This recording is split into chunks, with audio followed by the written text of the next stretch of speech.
Meet Sarah, a digital artist. Martin, a web developer and new father. Helen, busy planning her wedding. And me, Jemima, I'm making this film. We have an important thing in common. We talk using electronic communication aids. Talking computers. Some disabled people have no voice, or are very difficult to understand. This does not mean we have nothing to say. We can communicate using alternative and augmentative communication, or AAC. With voice output communication aids, a synthesized voice can speak our words. Most communication aids are touchscreen computers with an integrated speaker. Messages are created with a keyboard, on-screen alphabet or symbol-based software. But many of us have limited hand function, so we have to find alternatives. We might use a switch controlled by the hand, head, or foot. I used vibrations from my throat. The computer scans through options until a selection is made with the switch. In recent years, eye gaze technology has allowed many people to control a communication aid using eye movement, tracked by a carefully calibrated camera. The same technology can also provide independent control of the home environment, and anything done on a computer, from film editing to grocery shopping.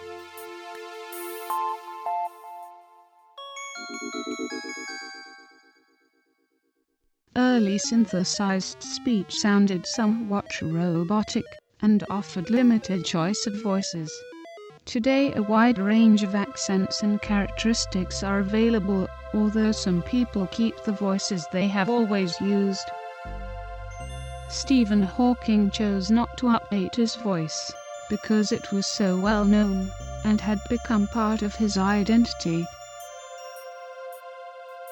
Now voice banking is becoming more accessible and affordable. Someone whose speaking voice will soon be lost can record words and phrases from which the sounds of their voice can be replicated on a computer. People who have never been able to speak can invite a family member or friend to be a voice donor. Technology for talking is increasingly individualized.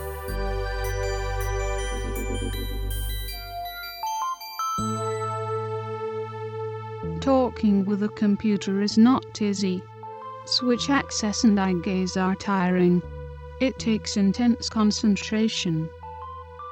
But often the biggest challenge is the attitude of others. It takes me a long time to compose a message. Some people walk away before I finish because they get bored or think I'm incapable of responding.